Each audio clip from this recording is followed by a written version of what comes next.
A little boy walks into a shelter holding a faded photo and stops in front of a dying dog. No one else even noticed. What happens next will stay with you forever. In the remote silence of a mountain shelter, where the rain never truly stopped and the scent of pine hung heavy in the air, Kennel 19 sat in the farthest corner out of sight, and for most people, out of mind. The walls around it were chipped, with a thin crack snaking through the concrete like a quiet reminder of time and wear. Beyond the rusted bars, nestled in a frayed blanket that had long lost its color, lay a dog who once saved lives. His name was Shadow. He wasn't like the other dogs, didn't bark when people walked by, didn't leap or spin or wag his tail. He simply lay there, eyes half open, watching, but not without hope.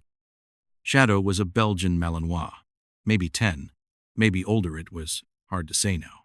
His once sleek coat had dulled into patches of gray and dust. A faint tremor sometimes traveled through his front leg, the one that had been crushed in the tunnel collapse years ago. It was that day, during a wildfire rescue operation, that his partner, a firefighter named Reed Dalton, had been lost. Shadow had been pulled out alive, barely. Reed hadn't. Since then, Shadow had been quieter, slower, not broken but different. Lonnie was the only one who really saw him anymore. She was a part-time nurse who volunteered at the shelter twice a week. Every time she walked in, she'd veer off the usual path, past the loud kennels with bouncing tails and hopeful eyes, and make her way straight to Kennel 19. She'd sit cross-legged on the concrete floor, cup her coffee in both hands, and just talk. She told Shadow about her mom, whose memory was fading day by day back home. She talked about the birds nesting outside her window, about how she hated the rain but loved the sound it made when it touched leaves. And sometimes, when the shelter was quiet enough, she'd lean in and whisper, "You mattered, you know that? You still matter." Shadow never moved, but his ears would twitch, and that was enough for her. Most visitors never made it that far down the corridor. The moment they walked through the front doors, their eyes were drawn to the younger dog's tail wagging bundles of energy, jumping against the gates like they'd burst from joy. Adopters loved energy. Youth, promise. Shadow offered none of that. What he had was stillness, a quiet that carried years of work, of loyalty, of waiting, and pain. When people did glance his way, they often paused, just for a second. Sometimes they'd even ask, "What's his story?" But once the words "too old," "heart condition," or "end-of-life care" were mentioned, their smiles stiffened, they moved on, and the silence returned. Shadow had grown used to the quiet, but he hadn't given up, not entirely. Every time the door creaked open, he still lifted his eyes, just slightly, enough to scan the footsteps, enough to wonder, could it be someone for me? But no one ever came for the dog who no longer ran. No one came for the soldier with a scarred leg and a fading heart. The staff had stopped discussing adoption plans for Shadow. They knew what was coming. His meds were palliative, not curative. His appetite was weaker by the week. Every breath seemed to stretch longer than the one before it. Still Lonnie came. Still Shadow watched the door. Because sometimes, even the most wounded hearts keep waiting for one last homecoming. The morning air was crisp, washed clean by last night's rain. Puddles dotted the parking lot, and the sky was a clear, pale blue, the kind of quiet beauty that sometimes follows a storm. A silver sedan pulled up slowly in front of the shelter, tires crunching over wet gravel. Inside, a woman cut the engine and turned to look at her son. Leo didn't move. He sat curled against the door, arms around his knees, his eyes fixed on the crumpled photograph he had unfolded in his lap. A moment later, he slipped it into his jacket pocket without a word. His mother, tired, worn, and trying her best not to show it, forced a smile. "Let's just look around, okay?" she said softly, echoing the words their therapist had offered last week. "No pressure." Leo gave a slight nod but said nothing. They stepped out together, their shoes making soft splashes across the lot. The shelter door creaked open, releasing a burst of warm air and the unmistakable mix of disinfectant, old blankets, and dog fur. Inside, a volunteer greeted them kindly. But Leo had already wandered off down the main corridor. The hallway echoed with barking sharp, loud, hopeful. Dogs of all sizes flung themselves at kennel gates, tails wagging, tongues lolling. Some jumped so high their paws slapped the upper bars. Their signs read, 2 years old, friendly with kids, loves to play. But Leo didn't stop, not even once. He moved slowly, almost dreamlike, his fingers trailing the cement wall as if looking for something his eyes couldn't yet see. Then he did stop, in front of Kennel 19. At first, there was nothing particularly different about it. The same bars, the same faded number tag, the same bedding that had seen better years. But curled in the back, tucked against the corner like a fading shadow, lay a large dog who didn't move, just watched. Shadow? The moment passed quiet and still. Leo stepped closer. Shadow's ears twitched. The boy knelt down, resting his palms on the cool cement floor. From his pocket, he pulled out the photo, the same one he had looked at every night for the past year. It was wrinkled and soft at the edges, like it had been held too many times by too small a hand. The image showed a firefighter kneeling, smiling wide, his soot-streaked face pressed against the side of a strong Malinois, wearing a rescue vest. Leo looked at the picture. Then he looked up at Shadow. And Shadow looked back. Something passed between them, something wordless, weightless, but very real.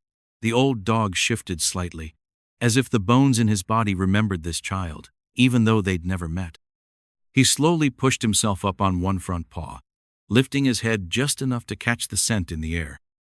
Smoke, fabric softened by time, the faint musk of someone once loved. Leo pressed his hand to the bars.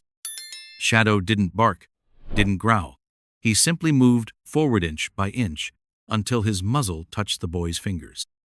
Leo's mother, who had followed quietly, froze a few steps back. She saw the way her son's shoulders dropped just slightly, the way his breathing calmed, the way his eyes, so often empty, began to soften. She didn't speak. She couldn't. Her throat had closed. It wasn't just any dog. It was that dog. The one her husband had talked about for years. The one he trusted with his life. The one in the photo. The one her son had memorized.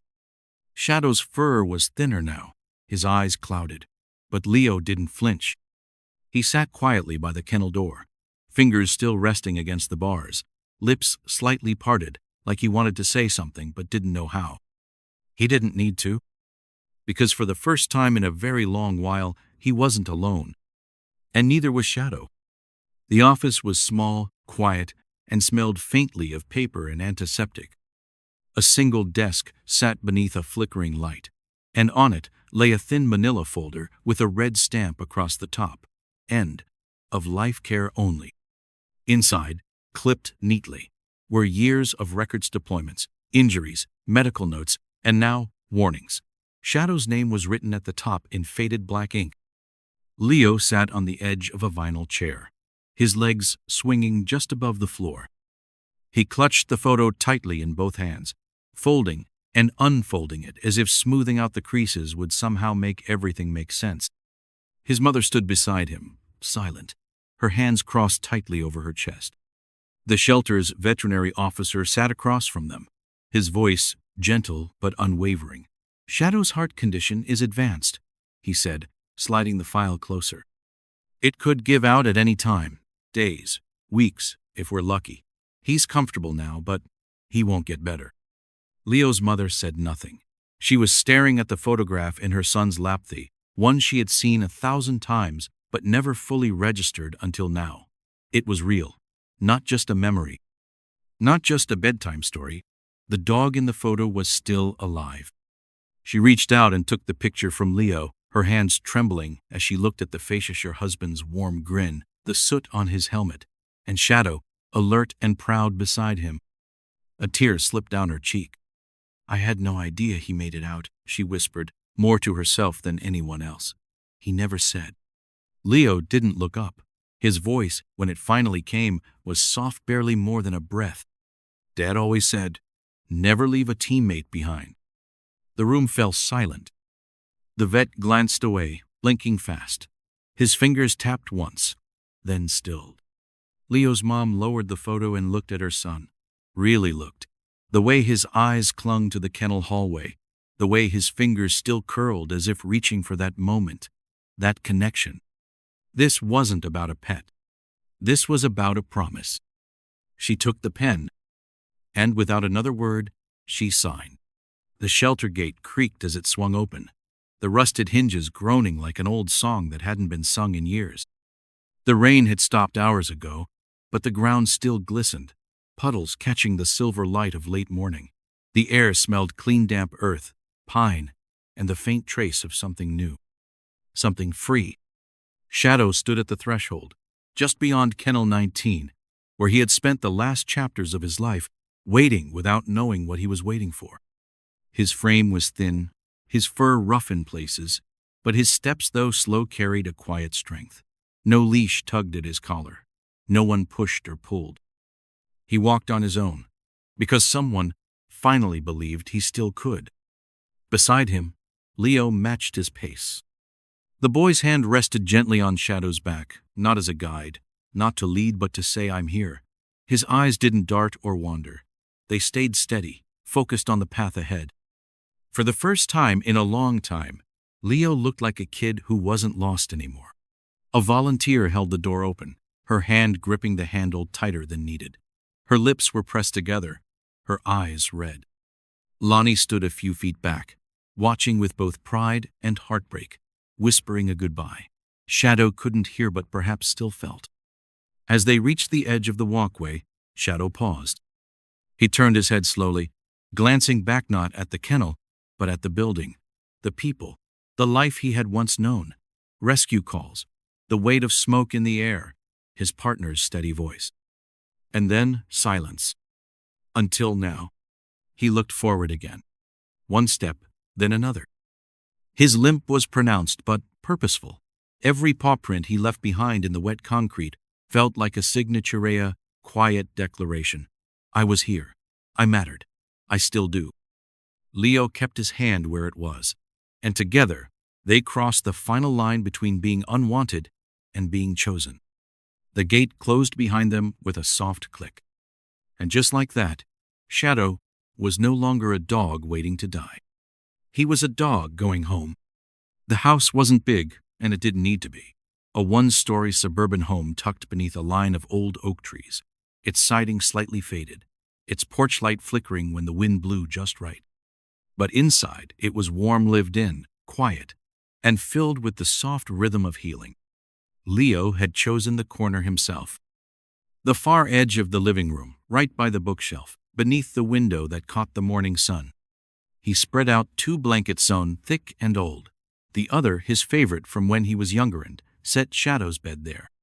His mom brought over a small side table, and together they placed a framed photo on top. Leo's dad and Shadow, both covered in ash and smiles, side by side in their rescue gear. That little corner became a sanctuary. Each morning, before school, Leo sat cross-legged on the floor, holding a worn, leather-bound notebook in his lap, his father's journal. He didn't read it aloud at first. Just flipped the pages, tracing the lines with his finger, letting the memories settle into the space like smoke from an old fire. But Shadow would twitch his ears when he heard the cover snap open. So Leo began reading, quietly at first, off sentences, whispered names, places that only meant something to the two of them. Shadow listened, always listened. Sometimes he'd lift his head just enough to watch Leo's lips move. Other times he simply closed his eyes and let the voice wash over him. Not command, not noise, just love made into sound. The nightmare stopped. Leo no longer woke in the middle of the night calling out for someone who wouldn't answer. Instead, he'd wake to the soft breath of a dog sleeping at the foot of his bedor sometimes, just outside his door, curled beside his father's old fireman's jacket. The scent still lingered there, not strong, but enough. Shadow would nuzzle it before bedtime, paws folded beneath his chest, as if to remind himself he wasn't alone, that he had served, that he had been loved, and that somehow, even now, that love still wrapped around him. Neighbors came by from time to time, They brought cookies or asked about Leo's school or simply stood in the doorway, watching. They didn't say much. They didn't need to. They saw it. The way Leo rested his head against Shadow's side when reading. The way Shadow, even with his body failing, would shift closer when Leo fell asleep nearby. The way two broken pieces had found each other, not just to survive, but to remember what it meant to feel safe again. In that small, sunlit corner of the living room, the world felt right. And for Shadow, the house wasn't just a place to stay, it was the first place in a long, long time where he could finally rest. The afternoon was unusually quiet. No breeze moved the trees outside. No birds called from the fence line. Even the old wall clock in the hallway had stopped ticking, its hands frozen at 2:14 p.m. Time, for the moment, had settled into silence. Leo sat on the floor beside Shadow's bed, knees drawn to his chest, a leather-bound journal resting gently across his lap. The final page was open, one he had never dared to read before. His fingers hesitated above the words. Outside, light filtered softly through the window, casting warm strips across Shadow's graying fur. Shadow hadn't gotten up that morning. His breathing had grown shallow overnight, the slow rise and fall of his chest more like the flicker of a flame than the rhythm of breath. But he was still there, his eyes open just enough to know Leo was close, and for Leo, that was enough. He reached over and laid his palm against Shadow's neck, right where the fur still held a trace of heat. Then, in a voice steady but soft, he began to read. It wasn't a dramatic final entry, just a simple recollection of a rescue years ago. A child pulled from smoke, a forest soaked in ash. His father had written not about the fire or the danger, but about Shadow. He always knew before I did where to go, who needed saving. Sometimes I think he didn't follow my command, she followed something bigger, something I couldn't see. Leo paused. His throat tightened, but he didn't cry. He looked down at Shadow, whose eyes had fluttered closed. He was still breathing, but barely. His paws were curled, his body relaxed in a way that only comes with deep trust. Leo set the journal aside. He leaned in, placing his hand on Shadow's chest, waiting for the gentle rise and fall. It came slow, almost imperceptible, and then, again, a little slower. He smiled. You found Dad again, didn't you? Shadow let out a final exhale, soft, long, like a sigh. His head, once resting on the blanket, leaned gently into Leo's hand one last time. No twitch, no struggle, just stillness. Behind them, Leo's mother had stepped into the room. She didn't say anything. She didn't need to. She knelt behind her son, wrapping her arms around his small frame, holding him tightly without pulling him away. She pressed her cheek to the top of his head, and they stayed there, three hearts in quiet harmony. One of them slowing, two of them holding on. No words passed between them, but the room was filled with something unseen, something deep and old and full of grace. Shadow had not left in fear. He had not left in pain. He had left in peace. He had come home, been loved, been remembered, and now he was free. Later that evening, Leo placed the journal back on the shelf beside the photo. He didn't cry, not in the way people expect. Instead, he carried Shadow's collar out to the backyard, dug a small hole beneath the oak tree his dad had planted years ago, and gently placed it inside. He whispered something only the wind could hear. And for the first time since the funeral, he looked up at the sky, not searching, but understanding. In the days that followed, neighbors stopped by. Some left flowers. Others simply stood by the door in silence, not sure what to say. But no one asked what had happened. They didn't need to. They saw it in Leo's eyes, not grief, but depth. A boy who had learned that goodbyes don't have to feel like endings. That sometimes a soul doesn't disappear, it just walks beside you in a different way. And in that quiet suburban home, beneath the hush of trees and the long memory of fire and ash, a boy and his dog had rewritten what it meant to say goodbye. Because when love stays, no one ever truly leaves. Some encounters aren't meant to last a lifetime. They arrive quietly, settle in our hearts, and changed the shape of us forever. Shadow didn't get a second chance at youth. He didn't live to chase balls in the backyard or grow old beside Leo. But he got something far more rare. He was seen.